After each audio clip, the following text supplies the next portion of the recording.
नमस्कार विद्यार्थियों, आप सबका स्वागत है एक और नए वीडियो में। आज मैं आपके लिए लेकर आया हूँ कक्षा 6 का मॉडल पेपर, जो आपकी आने वाली द्विवार्षिक परीक्षा के लिए मोस्ट इम्पोर्टेंट प्रश्न रहेंगे। तो आप सबसे निवेदन है कि हमारे चैनल को सब्सक्राइब करें और वीडियो को पूरा देखें। Half yearly examination class 6 subject English, ये निर्देश है, ये पढ़ लेना है। चलो वीडियो शुरू करते हैं। राइट ए बी सी और D of the correct answer in the bracket, यानी जो कोष्टक में ए बी सी डी लिखे हुए हैं उनमें से सही है जो हमें कोष्टक में लिखना है, सही उत्तर है वो उसको कोष्टक में लिखना है। गुलमोहर इज खाली जगह attractive dance, attractive dance. The an a कुछ नहीं, तो ऑप्शन नंबर बी एन आएगा। क्यों एन क्यों आएगा? क्योंकि जो ये मीनिंग है वो वोवेल से शुरू हो रही है, इसलिए एन का प्रयोग होगा। सोनिया स्टूड विथ खाली जगह टेल गर्ल, एन ए कुछ नहीं, द, तो ऑप्शन नंबर बी ए आएगा। क्यों आएगा? क्योंकि ये मीनिंग है वो कॉन्सोनेंट से शुरू हो रही है। पैट्रिक गॉट आंसर खाली जगह ऑल ऑफ हिज प्रॉब्लम, यानी पैट्रिक ने जो अपनी प्रॉब्लम को किस तरह वो उत्तर दिया उसके बारे में, उस अपनी प्रॉब्लम का उत्तर किस तरह मिला पैट्रिक को। With of in to, option number D, यानी टू, यानी Patrick got answer to all of his problem, यानी उसको अपने सारी प्रॉब्लम का उत्तर मिल गया। पीयूष वाज स्टडिंग खाली जगह the door on in at in to, तो ऑप्शन नंबर सी एट, यानी वो स्टैंडिंग यानी दरवाजे पर खड़ा।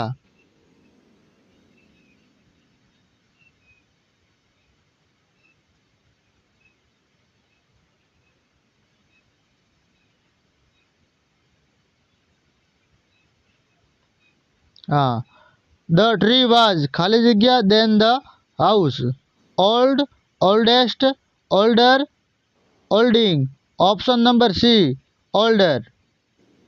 आई खाली जगह read English, must, might, can, should, option number C can. I के साथ हमेशा कैन का प्रयोग होता है, कैन एक मॉडल है। Fill in the blanks with opposite word of the word given in bracket, यानी कोष्टक में जो शब्द दिया गया है उसका हमें विलोम शब्द लिखना है।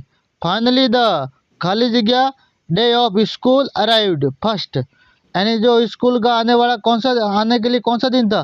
फर्स्ट का उल्टा क्या होता? Opposite, last, LAST, last. अगला, अनीता खाली जगह टू हिज एल्डर सिस्टर, यानी अनीता है वो अपनी बड़ी सिस्टर बहन से क्या करती है? यहाँ हेटेड दिया हुआ है, हेटेड का उल्टा होता है लव्ड, LOVED, लव्ड, तो खाली जगह हमें लव्ड लिखना है, यानी वो अपनी बड़ी बहन से अनीता क्या है? प्यार करती है।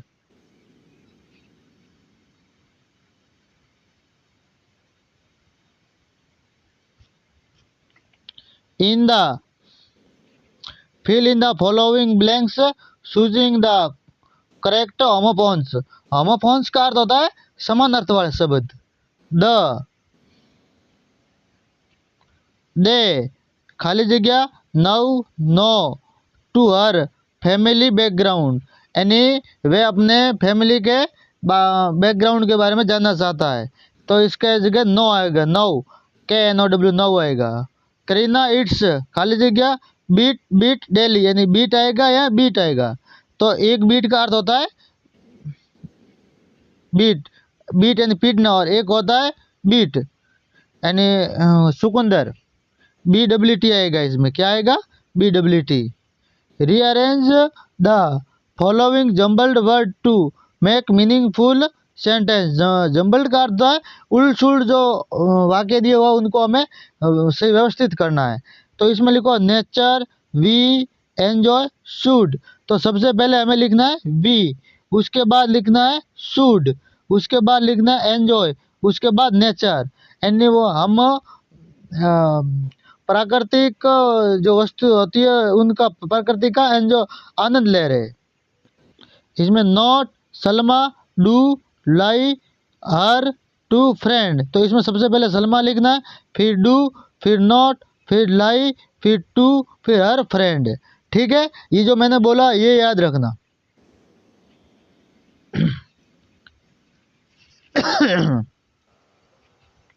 Read the following passage and answer the question given below, यानी पूरा ये पैसेज को पढ़ना है और फिर हमें प्रश्न दिए उनका उत्तर देना है। Tarot so a beautiful little waterfall hidden behind a rock, kneeling at a place where the water flowed quietly. Her cupped a little in his hand and put his lips. Was it water or was it shake? He tasted it again and again, and always it was the delicious and instead of cold water.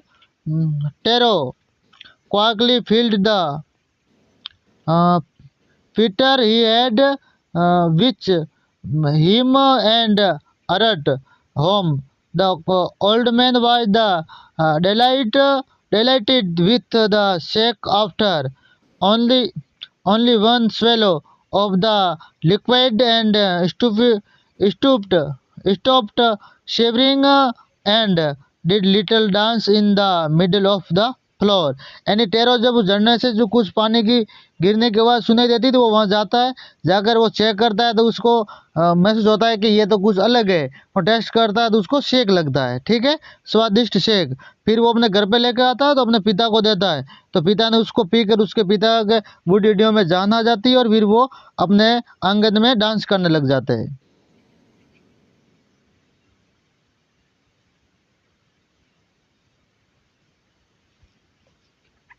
What did Taro see behind a rock? Taro saw little waterfall behind a rock. यानी वहाँ पहाड़ी से उन्होंने वहाँ क्या देखा था? तो वाटरफॉल यानी झरना देखा। Why did Taro cup his hands? यानी उसने टेरो ने उस कप को अपने हाथ में क्यों लिया? Taro cupped his hands fill the water and the taste it, यानी कप भरे पानी अपने हाथ में इसलिए लिया क्योंकि उसको टेस्ट करने के लिए, स्वाद के लिए। What was the flowing from waterfall? Shake was flowing from waterfall, यानी जब झरने से क्या गिर रहा था तो वो शेक गिर रहा था। Find from the passage the wood which the means tasty. Tasty का अर्थ क्या होता है? स्वादिष्ट। स्वादिष्ट का सेम क्या? Delicious.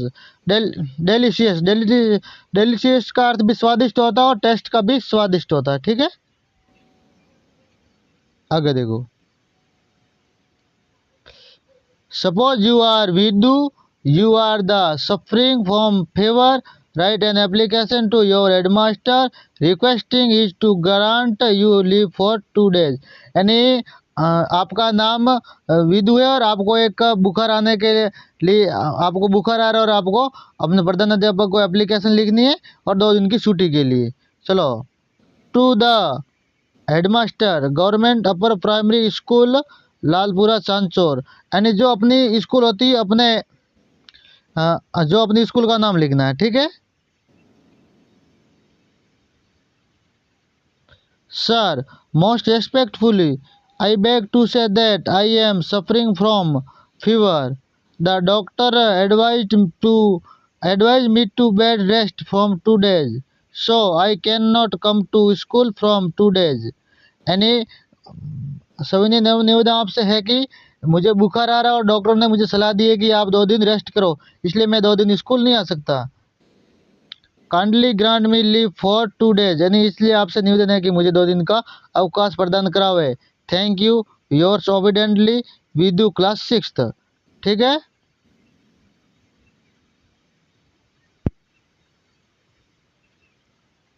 Right a story about of an elephant and a tailor, यानी आपको एक स्टोरी कहानी लिखनी है, एक हाथी और एक दर्जी। An elephant and a tailor. Once upon a time there was an elephant, it went daily to a lake to drink water. It passed to by a tailor shop. The tailor daily gave to something to eat. The elephant was very happy with the teller. One day the teller did not give it any things to eat. He picked a needle and his trunk. The elephant was very angry. It went to the lake. It drank water. It filled its trunk with dirty water. The elephant came to the shop of the tailor. It threw dirty water into the shop. The clothes in.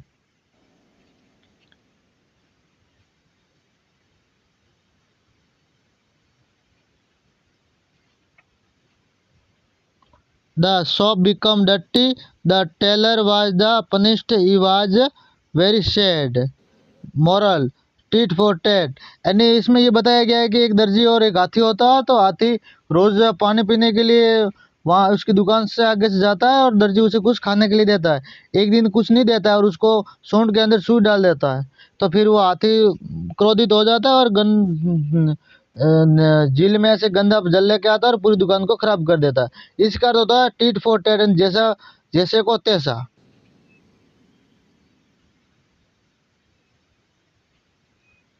Right A short paragraph about my best friend, यानी आपको छोटा सा एक paragraph लिखना है अपने प्रिय मित्र के बारे में।